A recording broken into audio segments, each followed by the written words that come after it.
Virudhachalam ஆற்காட்டு Lutheran திருச்சபையின் இறைமக்கள் யாவருக்கும் எங்களுடைய தோத்திரங்கள். 2019-22 ஆண்டிற்கான குருசேகர குழு தேர்தலிலே எங்களை நீங்கள் பெருவாரியாக வெற்றி பெறச் செய்தீர்கள்.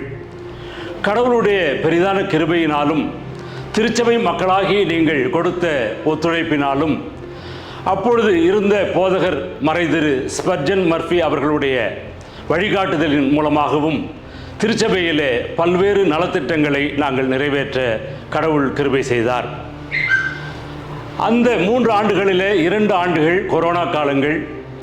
ஆனாலும் கூட நீங்கள் கொடுத்த ஒத்துழைப்பின் விளைவாக, காணிக்கைகளின் விளைவாக ஆலயம் முழுவதும் கிரானைட் போடப்பட்டது. மிகப்பெரிய திருமண மண்டபம் கட்டப்பட்டு பணிகள் நிறைவேறி மணமகள் அறை, மணமகன் அறை மட்டும் கட்டப்படாத நிலையிலே அந்த மண்டபம் திறக்கப்பட்டது.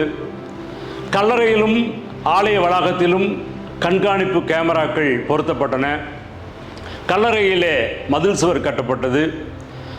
அருமையான தாயார் ராஜாங்கம் அவர்களுடைய துணைவியார் திருமதி ராஜகாந்தம் அவர்களுடைய மிகப்பெரிய நன்கொடையின் மூலமாக ஒரு கலையரங்கம் கட்ட அடிக்கல் நாட்டப்பட்டு பணிகள் துவங்கிய வேளையிலே ஒரு சிலரால் தடுக்கப்பட்டதின் காரணமாக அப்பணி மட்டும் நிறைவேறாமல் தற்காலிகமாக நிறுத்தப்பட்டது.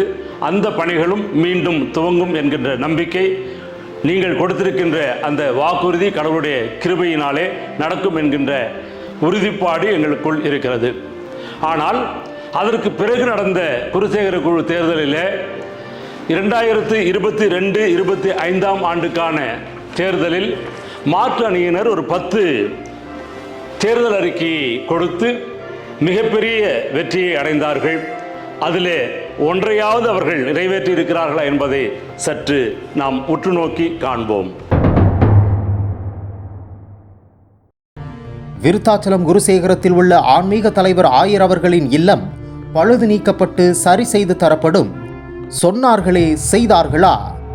கடந்த 3 ஆண்டுகளாக போதகர் வாடகை வீட்டில் அல்லவா குடியிருக்கிறார்.